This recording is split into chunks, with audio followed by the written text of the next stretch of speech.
Industri pertahanan menjadi salah satu kebijakan utama dalam pertahanan sebuah negara. Arah kebijakan pun harus ditujukan untuk membangun industri yang maju, kuat, mandiri, dan tentu saja berdaya saing.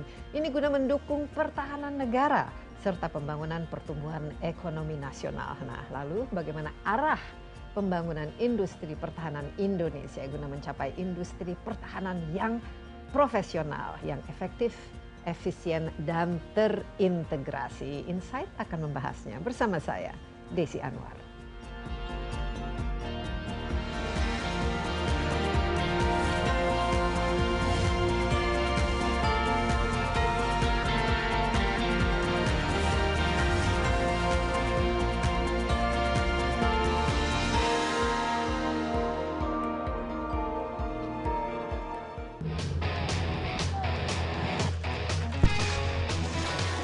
Industri pertahanan menjadi salah satu kebijakan utama dalam pertahanan negara.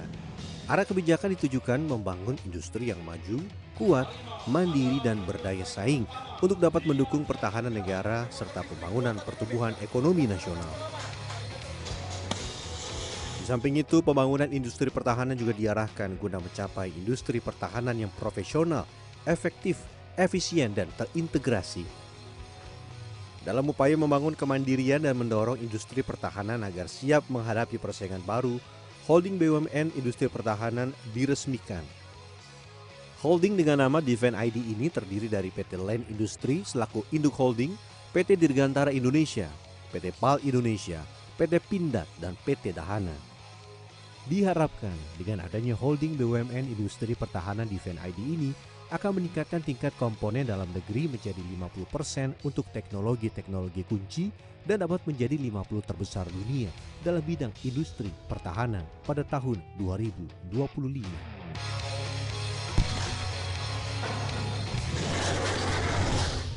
Masih hangat agenda debat Pilpres ketiga yang mengusung tema pertahanan, keamanan, hubungan internasional, dan geopolitik. Tema yang sangat penting di tengah gejolak keamanan dunia saat ini merupakan salah satu yang menjadi pokok bahasan. Tentu saja adalah alat utama sistem senjata atau alutsista yang merupakan komponen krusial dalam kekuatan militer suatu negara. Nah, lalu apa saja faktor penting yang harus dimiliki alutsista dalam menopang pertahanan negara? Saya sudah ditemani Direktur Utama PT Land Industri Persero sekaligus juga Direktur Utama Holding BUMN Industri Pertahanan Defense Industry Indonesia atau Defense ID, Bobi Rashidin. Pak Bobi, terima kasih telah bergabung bersama Insight with Desi Anwar. Apa kabar? Alhamdulillah baik. Sehat selalu? Sehat selalu. Iya. Nah, mungkin bagi para kita khususnya pemirsa ya, kita sudah kenal lah dengan BUMN kita yang memproduksi, misalnya seperti ya PT Pindad ya, memproduksi senjata, dan juga PT DI ya, dan juga Land ya, yang merupakan salah satu yang memang Pak Bobi ini yang ketuanya ya. Ada sekarang namanya Defense ID. Nah, ini suatu entitas yang baru masuk 2 tahun ya, hampir 2 tahun, diciptakan pada tahun 2022 seingat saya. Iya, Maret 2022. Maret 2022, jadi hampir 2 tahun. Iya. Nah, mungkin Pak Bobi sebagai inilah dirutnya, apa kira-kira tugas tanggung jawab dari Defense ID ini, kaitannya dengan perusahaan yang ada di bawahnya, dan tujuannya itu juga untuk apa? Ya, jadi seperti yang disampaikan tadi, itu kan industri pertahanan ini merupakan sesuatu yang mutlak kita bangun juga. Nah, di masa lalu itu ada 5 perusahaan, 5-5-nya BUMN yang berdiri sendiri-sendiri Ya. untuk membuat alutsista lah, terutama kayak gitu ya. Dan kita tidak melihat harmonisasinya, kita Tidak ada integrasinya ya. ada integrasinya, kita tidak melihat sinergisitasnya gitu ya. Sehingga di masa lalu itu kita jalan itu silo. Nah, dengan digabungkannya 5 perusahaan ini itu menjadi Defense ID, tepatnya tanggal 2 Maret tahun 2022, ini menjadi satu kekuatan. Kekuatan ini salah satu ukurannya adalah ranking industri kita di dunia. Kita nomor berapa sekarang kalau di Sekarang itu ranking? tahun 2023 kita diharapkan itu nomor 76 Nomor 76 di dunia. Sementara kita ini negara ya nomor 3 lah atau nomor 4 dari segi jumlah populasinya kan? Populasi kita nomor sekarang 4, tapi ini naiknya cukup tajam ya. Jadi sebelum penggabungan itu kalau kita jumlahkan saja itu kita masih di atas 150. Nah, pasca kita holding, kita mulai merangkak dari nomor 100, kemudian di tahun 2022 itu kita di nomor 80-an. Jadi ada peningkatan. Peningkatan yang cukup pesat sekali. Dan ini akibat adanya holding Defend ID ini sendiri. Jadi kalau kita lihat tadinya kalau kita bikin kapal perang, kelas apakah itu kelas OPV, apakah kelasnya frigate gitu ya. Kan PT PAL itu hanya membuat platformnya saja. Mechanical structure-nya sama engine-nya. Nah, sementara sistemnya which is represent 50-60%. Dari situ ada software-nya juga. Ada software-nya, kemudian ada armamennya, kemudian ada weaponry sistemnya, kemudian ada combat suit sistemnya, dan lain-lain sebagainya ini. Itu tadinya, itu biasanya kita belanja langsung dari prinsipalnya. Nah, sekarang dengan terintegrasinya solusi ini dalam satu Defend ID, maka PAL sendiri, itu kalau kita breakdown satu, ya secara platform tetap PT PAL, sistemnya itu ada dengan PT LAN, kemudian sebagian dari armamennya atau weaponry-nya bisa kita ambil juga dari PT Pindad. Nah, sehingga penyerapan dari anggaran membuat satu kapal perang yang tadinya hanya 40%, sekarang kita bisa optimalkan 70-80%. Nah, peningkatan inilah yang menyebabkan sekarang Defend ID itu tahun lalu sudah nomor 76, diharapkan tahun ini naik lagi dong. Pasti naik harusnya. Top 50 lah paling tidak.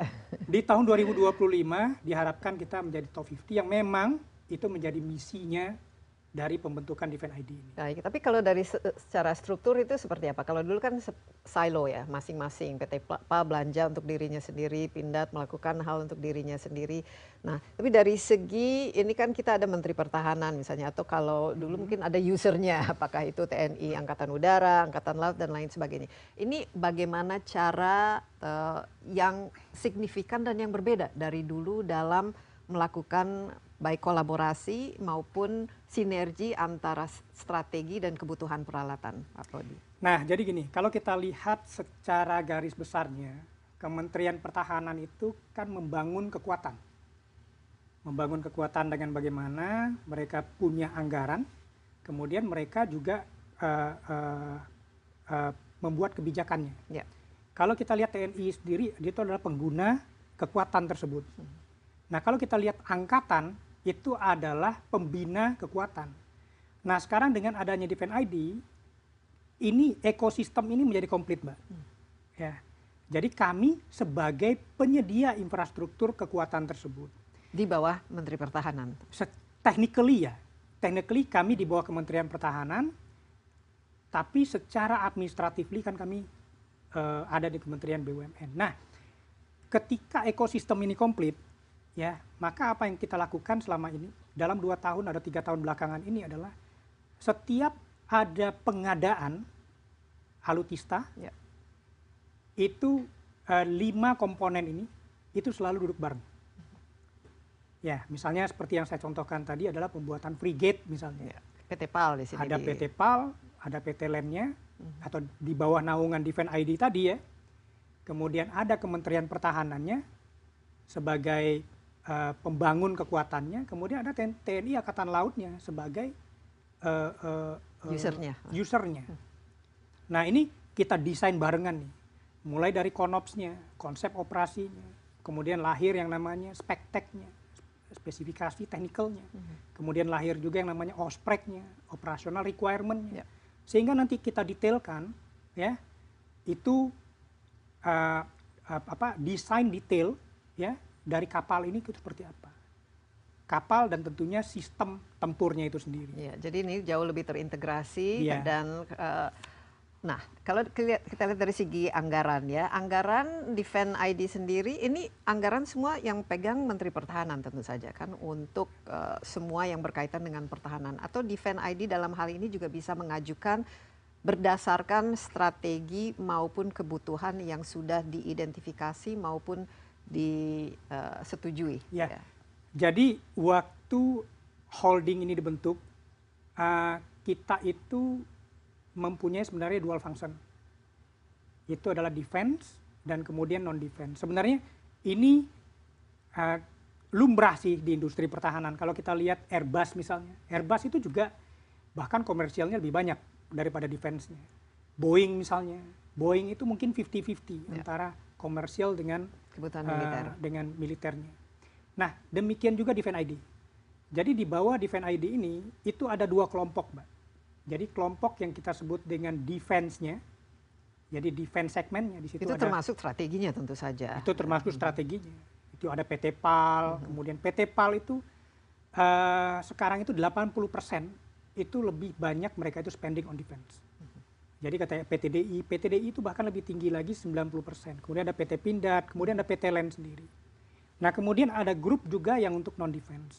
Kita juga banyak seperti berkecimpung di teknologi railway system misalnya. Kemudian teknologi navigasi untuk bandara misalnya, airnav gitu ya. Kemudian kita banyak juga mengerjakan infrastruktur yang ada di telekomunikasi, di informasi dan telekomunikasi. Nah ini ada di bagian yang non-defense-nya. Nah kalau kita lihat sendiri, itu proporsinya sekarang 70-30. Jadi 70 itu lebih ada ke di defense, 30 kemudian non. 30 itu adalah non-defense-nya. Dan tentunya 70 ini, kalau kami ini kan sebenarnya monosonic industry ya. Di mana pembelinya itu kan cuma satu sebenarnya, industri Kementerian Pertahanan. Inilah yang 70% itu. 70% ini jadi lebih untuk defense ya. Iya. Pak Bobi, kita istirahat sebentar, tapi ini menarik sekali karena kalau kita bicara defense itu pertahanan kan kita harus juga paham ya. Ini ancaman, bentuk ancaman itu pertama seperti apa, tentu saja strategi menghadapi ancaman ini seperti apa, dan kebutuhan serta ya yang paling penting itu kan juga pendanaannya maupun alutsistanya itu kan seperti apa. Ini jadi kalau kita lihat ini dalam tubuh pertahanan ini, Defense ID ini otaknya atau lebih atau jantungnya atau Defense ID ini adalah sebenarnya gini, sebenarnya yang kalau sekarang apapun jenis perangnya, apakah itu perang konvensional, apakah itu perang modern, apakah itu perang hybrid, sebenarnya yang perang kan teknologinya ya. Yang perang itu adalah network-nya. Maka diharapkan Defense ID ini itu berperan penting dalam kemandirian teknologinya dan kemandirian dari network-nya. Iya, baik Pak Bobi, kita istirahat sebentar. Tetaplah bersama kami, Insight with Desi Anwar akan segera kembali sesaat lagi.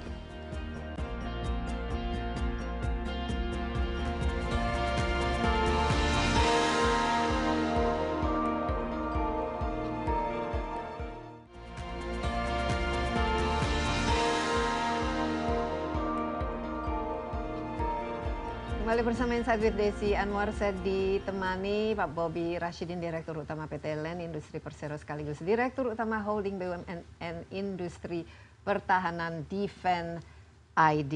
Kita sekarang sudah banyak yang Defense ID, Main ID. Jadi ini merupakan suatu usaha untuk melakukan integrasi ya, supaya tidak tumpang tindih. Nah ini kan baru 2 tahun ya, sudah sinerginya sudah mulai terasa Pak Bobi, dan kira-kira teething problems dalam arti yang harus diselesaikan, tantangan terbesar dalam membuat holding seperti ini apa-apa saja? Ya, satu adalah kalau kita lihat indikatornya, indikator keberhasilan selama 2 tahun belakangan ini itu adalah penyerapan dari anggaran pertahanan itu sendiri. Berapa sekarang kita? Kalau sekarang itu posisinya dari Defense ID sendiri itu untuk pengadaan dalam negeri itu hampir 100%, Mbak. Jadi 100% dari berapa triliun? Kalau kita lihat dari Renstra itu mungkin ya sekitar 20-22 triliun ya dari satu Renstra untuk pengadaan dalam negerinya. Kemudian kalau dari pengadaan luar negerinya itu udah cukup signifikan juga sebenarnya, dan ini paling tinggi dalam sejarah di mana Kementerian Pertahanan, pemerintah Indonesia itu spending itu sangat dominan sekali kepada industri pertahanan dalam negeri. Kita itu mungkin di angka sekitar 40% pada saat ini. 40% ya? Iya, 40% pada saat ini. Nah, kalau kita lihat juga pipeline dari proyek-proyek ini cukup signifikan juga sekarang yang lagi. Nah, ini tercermin dengan dalam 2 tahun belakangan ini itu growth kita itu 26-27% per tahun dari pendapatan. 26-27%. Jadi kalau kita BUMN kan mau tidak mau kan harus profit juga kan ini. Ya. Jadi berarti sudah achieve dong dianggap BUMN. Dan secara profitability wise-nya itu kita bahkan lebih dari itu. Karena terjadi juga operasional efisiensi dengan penggabungan atau pengintegrasian dari 5 perusahaan ini. Jadi growth ini sumbernya dari mana rata-rata? Jadi kalau kita lihat seperti yang saya sampaikan tadi, 70% itu kan portofolio kita itu pertahanan. 30% itu adalah non pertahanan. Nah, tentunya ini disumbang lebih banyak oleh yang pertahanannya. Dengan melakukan operasional efisiensi kah, kemudian top line kita atau pendapatan kita naik tajam juga. Kemudian yang saya sampaikan tadi juga di satu sistem yang tadinya kita bisa hanya satu subsistem saja, sekarang hampir dari semua sistemnya kita bisa supply dengan kekuatan yang ada di grupnya kita. Nah, itu satu indikator. Indikator keduanya ada yang kita sebut dengan TRL, jadi Technology Readiness Level. Nah, TRL kami ini itu sesuai diamanatkan oleh Perpres juga tahun 2021. Itu ada yang namanya 10 program prioritas yang ada di kami sekarang. Mulai dari pesawat tempur misalnya, kemudian kapal selam, kemudian ada juga radar sistem, dan lain sebagainya. Kalau kita lihat TRL-nya, itu naiknya cukup signifikan juga. Jadi misalnya kayak kami di PT Pindad misalnya, yang TRL paling tinggi itu adalah medium tank. Ya, itu TRL-nya kalau tidak salah sudah 8 out of 10. Nah, ini peningkatan yang cukup besar juga di situ. Oke, mungkin kita ini ada peningkatan kan pasti ada alasannya. Ya, ini kan defense berarti pertahanan. Pertahanan itu menciptakan keamanan ya dalam negara biasanya dari ancaman dari luar. Nah, dengan korelasi ini ya adanya peningkatan pembelian, adanya growth dari spending juga ya. Apa yang menjadi dasar dari spending kita untuk pertahanan kita, baik dari segi ancaman yang ada dan jenis ancamannya dan dari mana saja, dan juga kebutuhan yang diperlukan untuk mempertahankan suatu negara kepulauan seperti Indonesia ini yang memang memiliki begitu banyak jalur-jalur perairan maupun penerbangan internasional. Bagaimana Pak? Nah, kalau kita lihat memang kan apakah ada perubahan atau peningkatan dalam 2 tahun terakhir ini sehingga terjadi ya spending yang kalau kita lihat begini ya, satu adalah memang harus kita akui bahwa anggaran pertahanan kita ini itu salah satu yang terkecil di dunia. Kita itu hanya sekitar 0,78%. Jadi masih di bawah itu dari GDP. Nah, negara lain biasanya mereka di atas 2% ya kan? Iya, rata-rata dunia itu sekitar 2,3%. Rata-rata dunia sekitar 2,3%. Apalagi akhir-akhir ini kan tensi ancaman atau tensi geopolitik itu kan naik, sehingga kan banyak pemerintahan di luar negeri itu juga meningkatkan belanja pertahanannya mereka. Nah, itu satu. Nah, yang kedua, kalau kita lihat dari cara dengan anggaran yang sedikit itu ya, dengan anggaran sedikit itu yang 0,7%, yang 0,78% ini, yang idealnya rata-rata dunia itu sekitar 2,3%, ini cukup kita syukuri, alhamdulillah juga nih, alhamdulillah juga dengan anggaran yang sangat terbatas, tapi tatanan atau cara belanja ini itu sangat tepat sekali, sangat tepat sekali. Mungkin memang seperti yang saya lihat tadi, memang konsep operasinya itu ya itu benar-benar didetailkan sehingga dengan belanja yang ini sudah mencukupi pada saat ini. Mencukupi apa? Mencukupi untuk yang kita sebut minimum essential force atau mencukupi untuk kebutuhan pertahanan Indonesia yang sesungguhnya? Saya sebut di sini mencukupi untuk operasi pertahanan. Operasi pertahanan. Jadi mencukupi untuk operasi pertahanan tapi mungkin belum tentu ya cukup untuk jika kita diserang. Jika kita diserang. Nah, sementara serangan itu kan tidak hanya serangan fisik sebenarnya. Ini banyak serangan-serangan itu sekarang itu sifatnya itu adalah hybrid. Jadi kalau kita lihat salah satunya di dunia ini banyak serangan hybrid tidak untuk menguasai satu negara, tapi hanya untuk melemahkan posisi dari suatu negara. Ya, nah, kalau misalnya semua spektrum serangan ini dikumpulkan tentunya dengan anggaran 0,78% itu untuk menjaga luasan Indonesia sekitar 6 juta kilometer persegi ini tidak mencukupi. Tidak mencukupi. Jadi saat ini hanya untuk operasi itu cukup untuk menjaga kedaulatan, untuk menjaga dengan spektrum kalau tidak dengan ada spektrum ancaman. damai. Dengan spektrum damai. Dengan spektrum damai. Tapi yang namanya spektrum ini kan dia bergerak ya. Jadi tidak statik, dia didamai saja sebenarnya. Nah, kalau ini kan Defend ID tadi juga otak strateginya kan harus ada Pak Bobi dipikirkan ya. Khusus untuk Indonesia ini, kita kan ya negara bagian dari ASEAN, jadi ya mudah-mudahan dengan banyak teman, ancaman juga masih bisa dimitigasi ya. Dari segi ancaman yang paling terbesar atau yang paling worst case scenario khusus untuk Indonesia ini, saat ini tuh apa?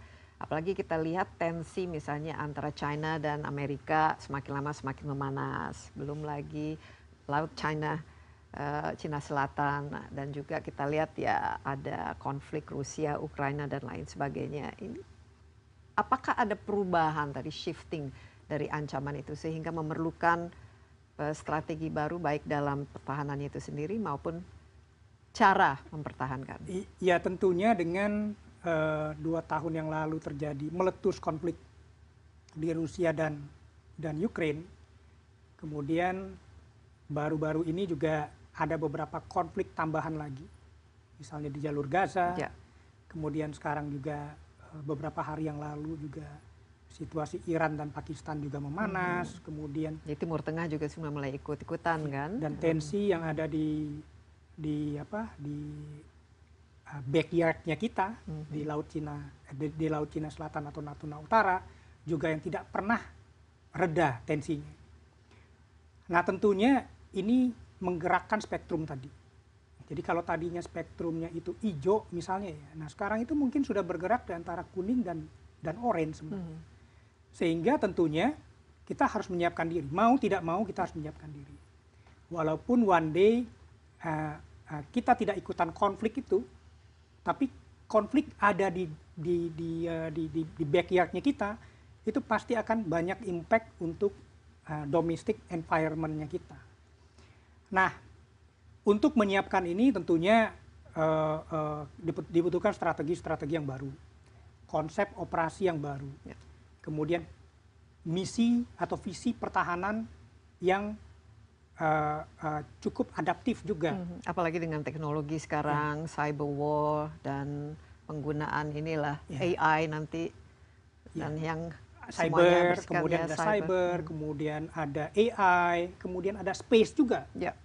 Ada space warfare juga yang harus kita antisipasi. Kemudian ada juga kalau kita lihat otonomus juga. Otonomus kan seperti drone. Ya, seperti drone. Jadi seperti tidak drone. Lagi menggunakan manusia gitu. Tapi sudah ini yang dilakukan sudah mesin to mesin sebenarnya. Jadi perangnya itu adalah mesin gitu ya, kan gitu. Ini penting. Jadi mau tidak mau kita harus sangat fleksibel ya, adaptif strateginya maupun visi dan misinya. Apa-apa saja kita lanjutkan. Pak Bobi, ini menarik sekali perbincangannya, tapi kita istirahat sebentar. Tetaplah bersama Insight with Desi Anwar.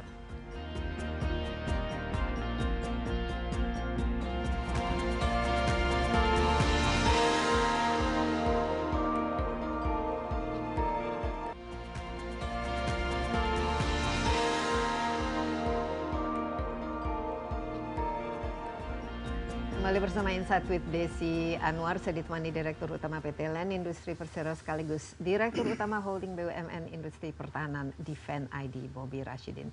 Kita membahas strategi pertahanan kita di tengah situasi global saat ini, dan situasi global ini ya kita sulit untuk memprediksi ya Pak Bobi, tapi yang jelas situasi global ini juga sangat cepat perubahannya akibat adanya teknologi juga semakin canggih ya, semakin integrated dan juga semakin tidak menentu ini arahnya, apalagi kalau kita udah bicara mengenai bukan saja cyber lagi tapi sudah AI dan tadi yang disebut autonomous ya, atau sekarang kalau mobil katanya harus bisa self driving gitu. Nah, ini berarti mau tidak mau harus ada perubahan strategi dan juga visi misi dari pertahanan, kebijakan pertahanan Indonesia. Nah, mumpung ini nanti kita akan memiliki pemerintahan yang baru, ya, mungkin setelah mendengarkan ide-ide dari masing-masing capres pada debat capres ketiga yang baru-baru ini, Pak Bobi, apa kira-kira yang paling penting bagi pemerintahan yang baru untuk dipikirkan ketika menyusun kebijakan maupun regulasi dari pertahanan kita?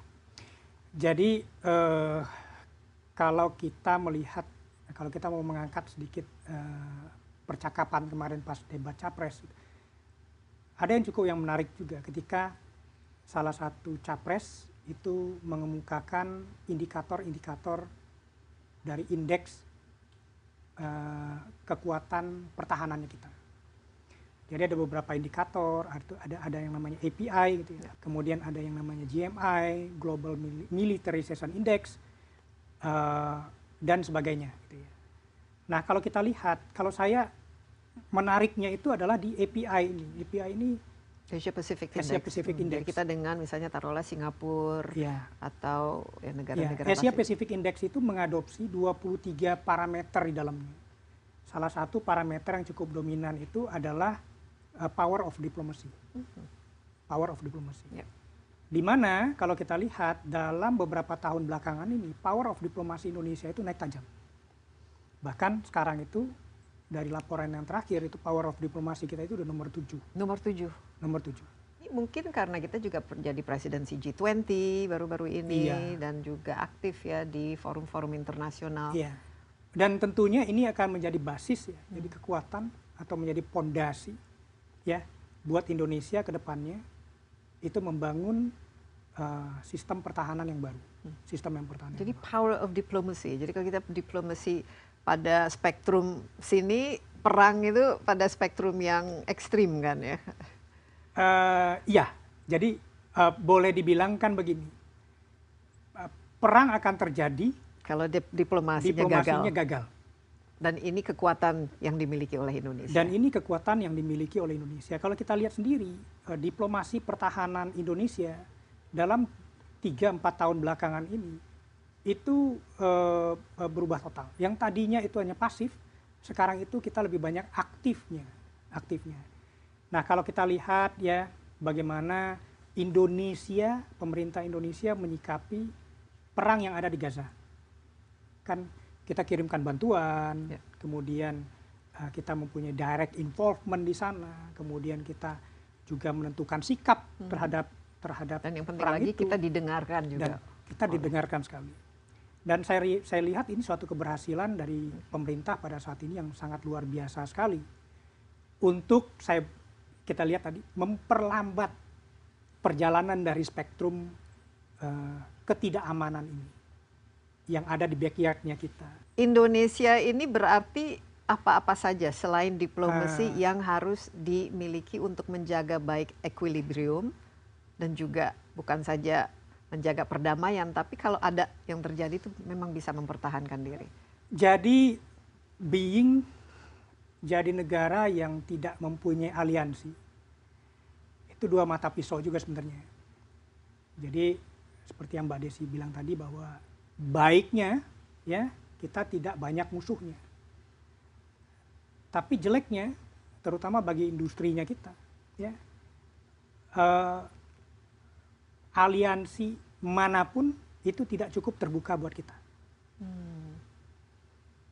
Dan tentunya ketika kita katakanlah membeli satu atau mengakuisisi satu teknologi alutsista dari satu aliansi, itu tidak gampang, Mbak. Tapi bukannya justru kita bisa shopping lebih banyak, bukan saja ke Amerika Serikat, kita bisa belanja dari Rusia, kita bisa belanja dari Prancis, kita bisa belanja dari China. Atau justru tidak, menyulitkan? Justru menyulitkan. Justru menyulitkan. Justru menyulitkan. Menyulitkan itu adalah begini. Jadi kalau kita aliansi, jadi aliansi A atau aliansi B misalnya ya. Kalau kita masuk salah satu aliansi, pasti kita beli alutistanya atau akuisisi alutistanya kan dari aliansi kita tersebut. Dengan kredit yang jauh lebih baik mungkin. Satu, dengan teknologi level yang lebih bagus. Ya, yang kedua tentunya karena kita ada di bloknya dia, kita akan beroperasi bersama-sama dengan dia, sehingga level of operation-nya juga akan sama dengan mereka. Nah, kalau sekarang posisinya itu sulit. Okay. Ya, karena ASEAN kita tidak punya ya semacam... ASEAN kita tidak punya satu aliansi pertahanan. Itu. Tidak punya. Kemudian di negara, di global pun kita tidak masuk kemana-mana. Jadi ketika kita katakanlah kita beli Rafale gitu. Kita mengakuisisi teknologi Rafale. Itu tidak serta-merta kita punya anggarannya, kemudian kita punya kebutuhannya, kemudian barangnya ada. Tidak serta-merta negara penjualnya itu akan langsung setuju. Mau gitu ya. Akan langsung mau. Karena kita bukan negara yang dianggap pasti toh kecurigaan dulu kan ini mau digunakan buat apa, untuk apa gitu. Jadi bagaimana kalau calon pemimpin masa depan ini dalam menghadapi situasi ini? Karena ya memang mau tidak mau harus memiliki kebijakan yang cocok ya buat Indonesia. Ya. Jadi pertama memang kata kunci utamanya itu adalah kemandirian. Jadi kemandirian secara teknologi, kemandirian secara industrinya, kemudian juga kemandirian untuk sustainability dari alat-alat perang ini atau alutsista ini. Kemandirian berarti harus ada kemandirian dari anggarannya juga dong. Kita selama ini lebih banyak menggunakan anggaran sendiri atau banyak juga pinjaman dari luar negeri khususnya untuk membeli alat-alat yang canggih itu. Jadi tentunya anggaran ini banyak jenisnya juga. Itu ada anggaran tahunan rutin gitu yang untuk operasional. Yang untuk operasional tadi, kemudian ada untuk pembiayaan dalam negerinya, which is memang dari kita sendiri. Kemudian ada sebagian dari pembiayaan luar negeri. Tapi pembiayaan luar negeri ini pun itu sudah makin jarang ya. Kalau kita lihat itu adalah sifatnya G2G.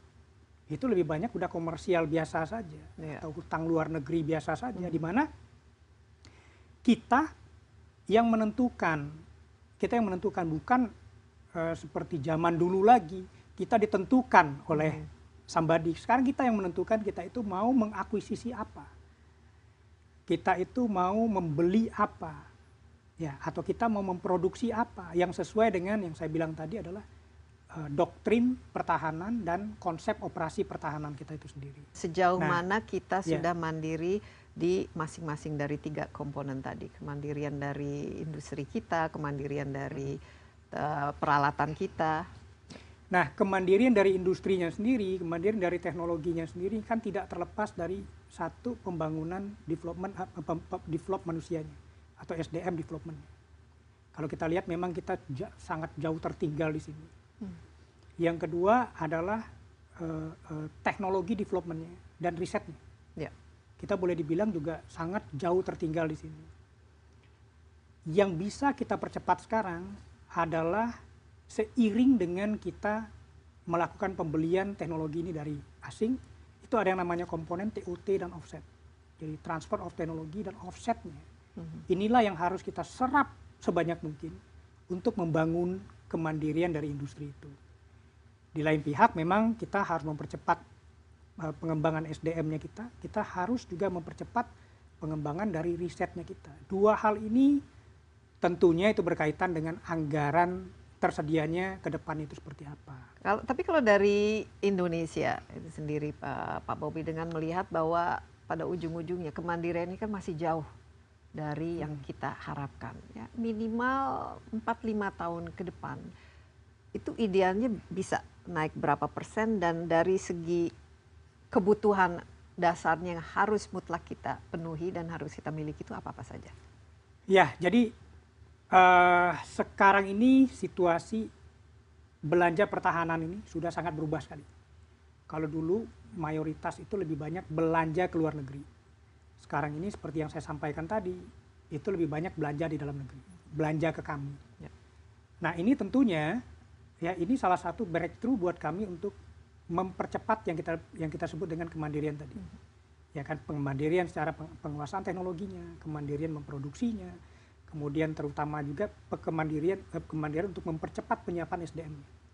Ini satu hal yang plus yang kita dapat sekarang.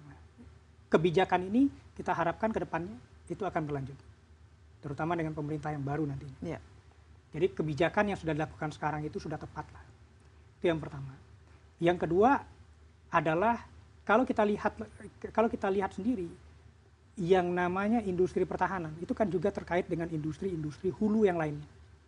Kalau kita lihat tank gitu ya, bahan bakunya tank itu kan bajanya. Ya, dan kita mau tidak mau harus memperkuat komponen dalam negerinya. Memperkuat komponen di dalam negerinya juga gitu loh. Kemudian kalau kita lihat pesawat itu sekarang sudah tidak dibikin dari aluminium lagi. Ya, pesawat sekarang itu adalah dari komposit. Apakah komposit fiber, apakah kompositnya karbon dan kawan-kawannya kan gitu. Nah, ini kita belum punya nih industri hulunya gitu loh. Kemudian yang paling gampang itu adalah munisi misalnya. Munisi ini di dalamnya itu ada spherical powder, ada propelan. Ya, propelan itu di atasnya nitroglycerin, ya, nitroselulose gitu ya, which is kita belum punya.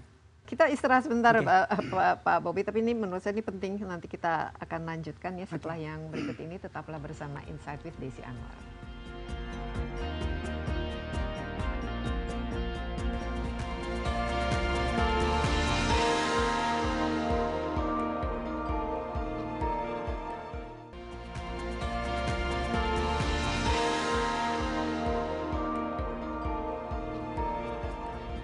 Anda masih bersama Insight with Desi Anwar, bersama saya Direktur Utama PT LAN Industri Persero dan juga Direktur Utama Holding BUMN Industri Pertahanan Defense ID. Dan Bobi Rashidin, Pak Bobi tadi menjelaskan mengenai yang penting itu sebenarnya defense, kalau bicara pertahanan ini industri dari hulu ke hilirnya, sehingga kita tidak terlalu banyak tergantung kepada import ya, dan ini kita bisa ciptakan sendiri. Nah, basic ya, requirement atau kebutuhan dasar yang kita miliki sekarang ini, gambarannya seperti apa dan seberapa besar sudah kita bisa penuhi dari dalam negeri? Ya, kita kan bisa belajar banyak dengan perang yang ada terjadi pada saat ini. Jadi kalau perang yang terjadi pada saat ini, kalau kita lihat Ukraine dengan Rusia, itu yang terlibat adalah satu, mereka menghasilkan munisi. Apakah itu roket, apakah itu anti tank gitu ya, apakah itu peluru sendiri, itu bagian yang paling besar yang mereka habiskan pada saat ini. Yang kedua baru bicara masalah drone, ya itu komponen yang kedua yang mereka habiskan. Nah setelah itu baru bicara AI, baru bicara masalah space. Nah, komponen paling besar ini itu ada di munisi pada saat ini. Pada saat ini. Jadi bayangkan saja mereka itu nembakin roket, kalau tidak salah itu 6.000 roket per hari. Dan ini harus ditangkal semuanya. Itu harus ditangkal semuanya. Kemudian ketika mereka berhadapan antara tank dengan tank, maka pasukan yang lain juga bawa yang namanya anti tank. Ya. Ini mereka spending paling banyak di situ. Mereka konsumsi paling banyak di situ. Nah, ini perang zaman modern loh, ya, dimana basicnya itu masih munisi sebenarnya. Kita juga basicnya tentu saja masih munisi dong. Betul. Nah kalau kita lihat, kita berkaca dari yang ada kita punya sekarang ini. Oke, di kami ada namanya PT Pindad. PT Pindad untuk membuat munisinya, mulai dari munisi senapan gitu ya, 556, 762 kalibernya, kemudian sampai dengan cannon ya, sampai dengan ukuran 105 mili, itu memang kami mempunyai kemampuan untuk memproduksi itu. Tapi ada satu yang kita lupa, bahwa komponennya itu masih banyak yang kita harus beli dari impor, yang termasuk tadi nitroglycerinnya itu, termasuk juga spherical powdernya, propelannya, kemudian sebagian dari rumahnya sendiri atau longsongnya sendiri, itu juga kita harus impor dari luar. Nah tentunya ke depannya kita harapkan kita akan mempunyai ekosistemnya ini, sehingga paling tidak ya di munisi di kita industri bisa munisi kita mandiri. bisa mandiri. Tapi kan kita misalnya perlu untuk yang menjaga, mempertahankan kedaulatan ini udara kita ataupun laut. Jadi sehingga kita memerlukan istilahnya equipment maupun peralatan yang jauh lebih canggih. Ini bagaimana di kita sendiri, Pak Bobi? Nah, ini juga Termasuk ya kita ingat submarine kita waktu itu kan sempat meledaknya satu sehingga hilang gitu. Jadi bagaimana dari sisi alutsista itu? jadi kalau kita lihat apa yang paling penting dengan perang modern itu adalah bagaimana kita sensing. Jadi kita data intelligence sensingnya. Jadi seperti misalnya apa sih yang terbang di atas udaranya Indonesia? Itu harus kita identify. Harus ada radarnya, Harus ada sistemnya. radarnya, kemudian harus ada surveillance atau observasi satelitnya gitu ya. Kemudian juga harus yang paling penting itu adalah mesin analitiknya. Ya. Mesin analitiknya. Ini kan semuanya data yang kita kumpulkan. Harus ada yang analisa nih. Ya kan? Kira-kira ini yang terbangnya adalah Musuh atau kawan musuh, atau lawan atau apa temen, apa siapa nih gitu loh. Kemudian oke, kita identifikasi dia musuh misalnya. Musuhnya jenis apa? Dia akan membuat threat seperti apa? Nah, ini yang di satu sisi ya yang kita selalu sebut yang namanya situational awareness. Ya, ini yang harus kita tingkatkan. Nah, kita sudah sejauh mana kemandirian kita dalam situational awareness ini? Karena ini kan banyak software ya saya lihat yang berkaitan dengan kebutuhan ini. Balik lagi tadi pada strategi pertahanan kita seperti apa? Ya, strategi pertahanan kita seperti apa? Konsep konops kita atau konsep operasi kita itu seperti apa gitu ya. Sehingga inilah yang kita detailkan nanti menjadi alat-alatnya apa saja. Seperti kami kalau dari PT LAN, kami ini sudah mengidentifikasi dari awal yang tidak dipunyai Indonesia itu adalah radar GCI. Kami duduk dengan yang Radar tadi, GCI. Ini ground ground control interception.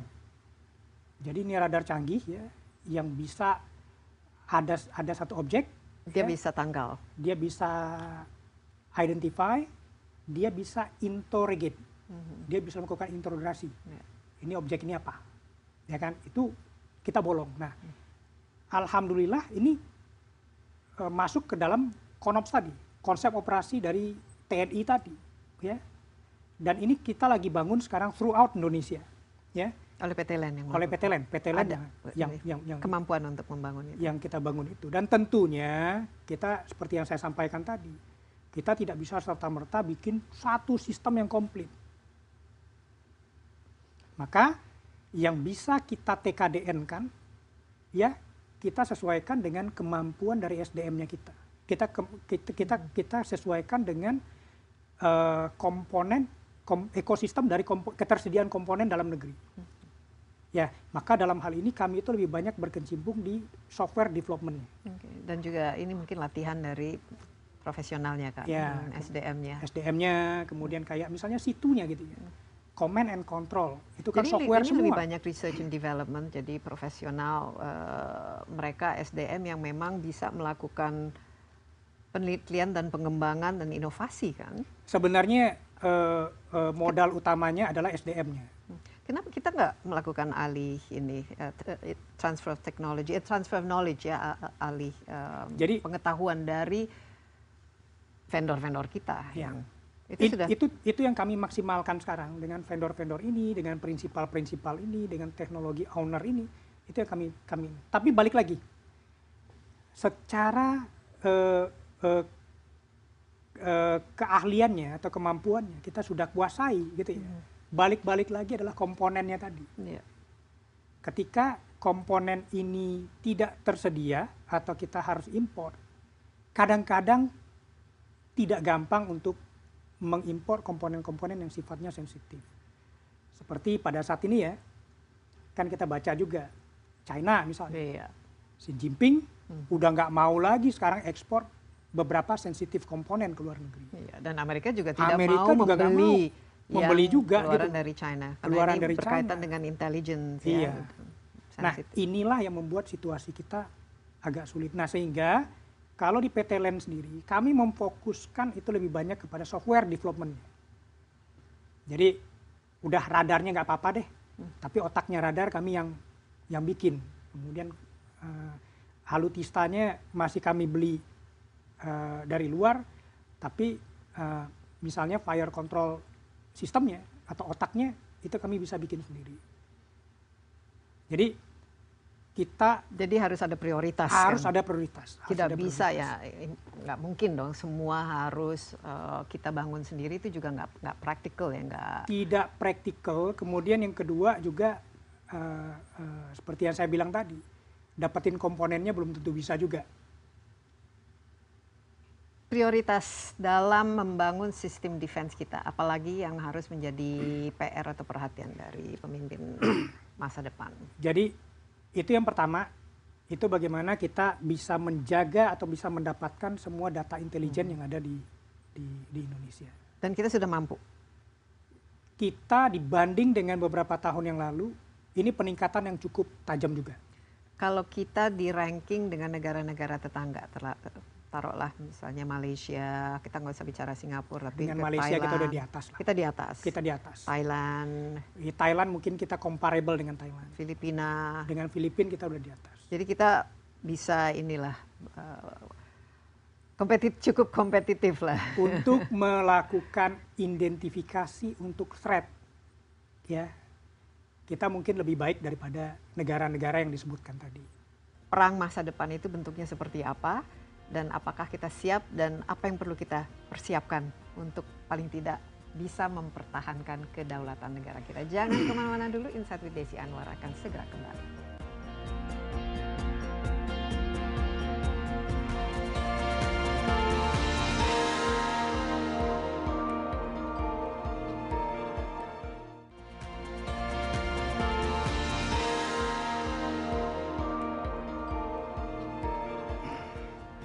Kembali bersama Insight with Desi Anwar, ada Direktur Utama PT LEN Industri Persero sekaligus Direktur Utama Holding BUMN Industri Pertahanan kita, Defense ID, Pak Bobi.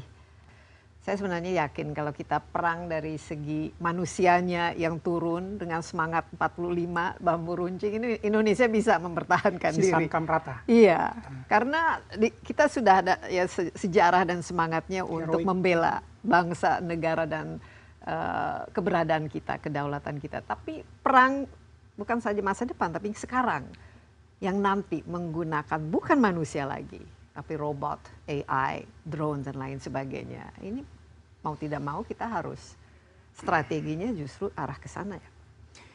Ya, seperti yang Mbak Desi sampaikan barusan, dari zamannya Perang Dingin sebenarnya kan perangnya agak terjadi. Yang terjadi itu adalah perang teknologinya.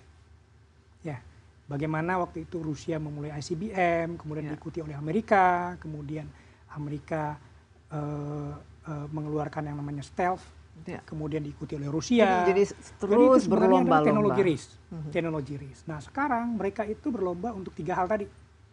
AI, space, dan satu lagi autonomous. Dari segi munisi kita bisalah berbangga diri, mandiri. Tapi dengan adanya hal-hal yang berdasarkan teknologi ini. Nah, tentunya ini PR besar buat kita, terutama buat saya nih dari industri pertahanan. Bagaimana kita catch up dengan teknologinya, bagaimana kita catch up juga untuk melokalkan produksinya. Nah, seperti yang saya sampaikan tadi adalah soal kemandirian. Kemandirian tentunya tidak lepas dari bagaimana membangun manusianya. Bagaimana kita mengoptimalkan belanja pertahanan saat ini untuk membangun kemampuan kita dalam negeri. Ya, itu yang selalu disebut oleh Pak Presiden. Kita itu shifting dari belanja pertahanan menjadi investasi pertahanan. Jadi kami ditugaskan di sini untuk itu prioritas sekarang. Itu prioritas sekarang. Jadi sesuatu yang memang harus kita belanja dari luar negeri, kita harus bisa menyerap kemampuan untuk penguasaan, sebanyak mungkin penguasaan dari teknologi. Bagaimana caranya? Jadi prioritas pertamanya kita yang paling gampang kita lakukan itu bagaimana kita melakukan, bagaimana kita menjaga sustainability dari pengoperasian dari alutista ini. Jadi misalnya begini,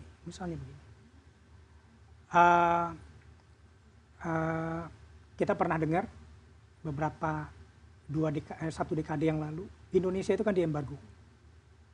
Ya, sehingga kesiapan tempurnya kita itu sama hampir nol. Karena ketidakadaan support dari negara produsennya, tidak ada spare part dan kawan-kawan. Nah, ini prioritas pertama nih.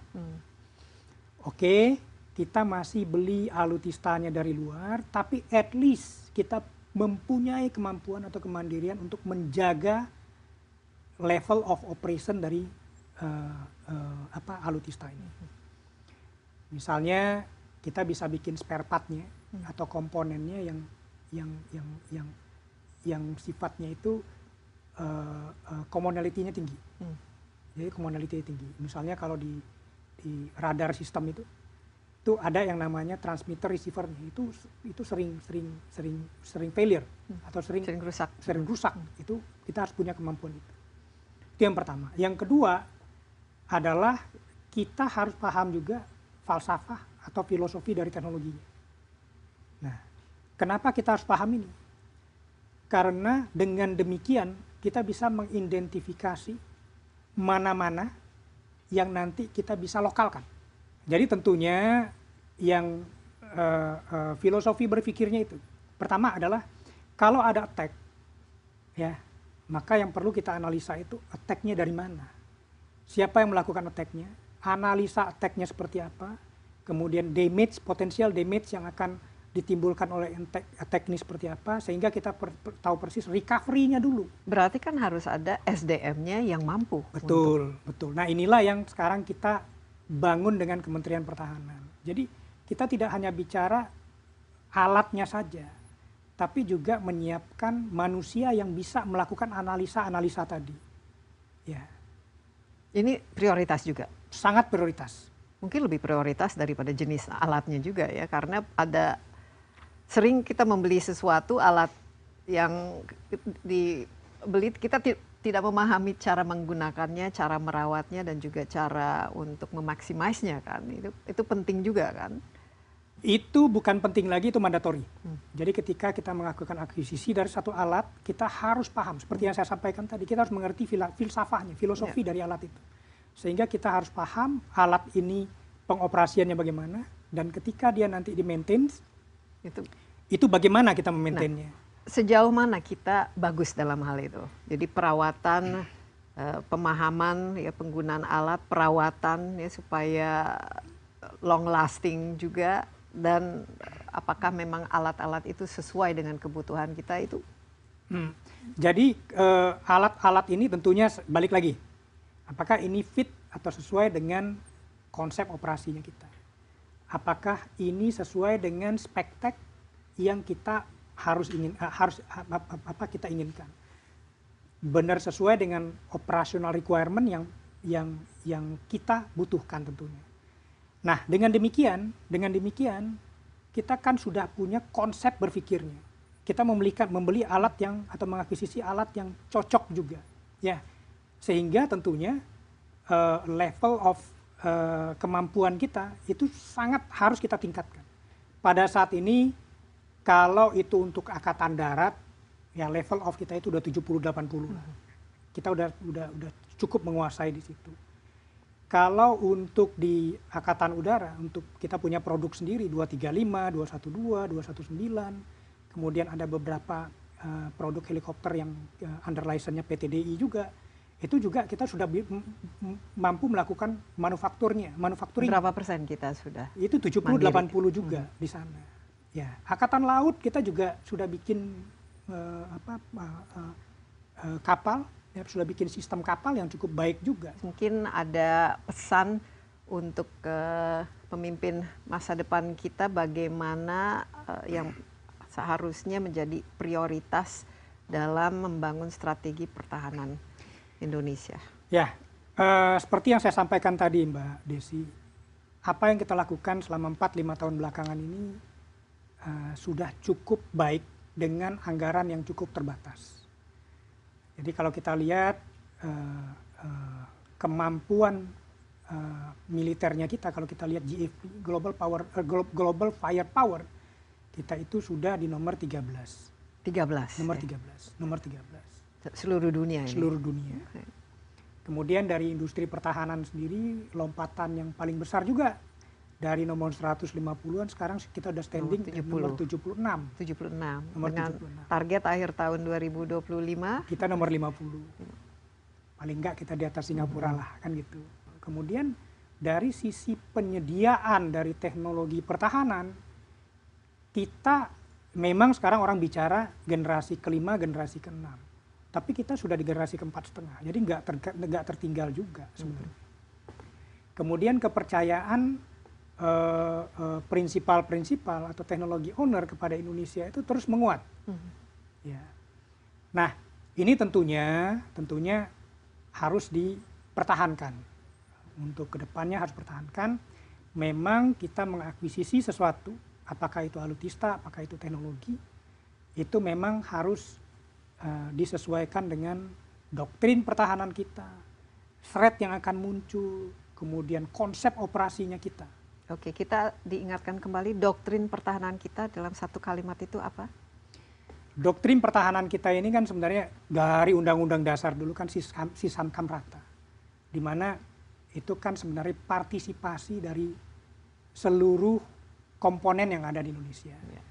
Jadi ada komponen rakyatnya, kemudian ada komponen industrinya juga nih di tempatnya saya gitu loh. Ya kan, ini harus berpartisipasi untuk itu. Bagi Indonesia berapa persen? Minimal at least kita sedikit di atas rata-rata dunia, which is pada saat ini 2,3% dari GDP. Pak Bobi, terima kasih banyak atas insight-nya, luar biasa. Kita banyak sekali belajar, ya, tapi sangat penting untuk memahami ya yang namanya pertahanan. Apalagi kita melihat dunia semakin lama semakin tidak menentu arahnya, bergejolak, dan Indonesia mau tidak mau ya harus mandiri, harus mampu dan harus committed ya untuk menjaga keamanan dan kedaulatan dari kawasan kita. Sekali lagi Pak Bobi, terima kasih banyak, sukses, dan juga kita harapkan BUMN Defense ID ini mereka masih bekerja dengan baik dan mencapai seluruh target yang diinginkan. Ya, demikian Insight with Desi Anwar kali ini. Jangan lupa Anda juga dapat menyaksikan tayangan ini di cnnindonesia.com dan di YouTube CNN Indonesia. Insight with Desi Anwar. Sampai jumpa, stay safe. Bye-bye.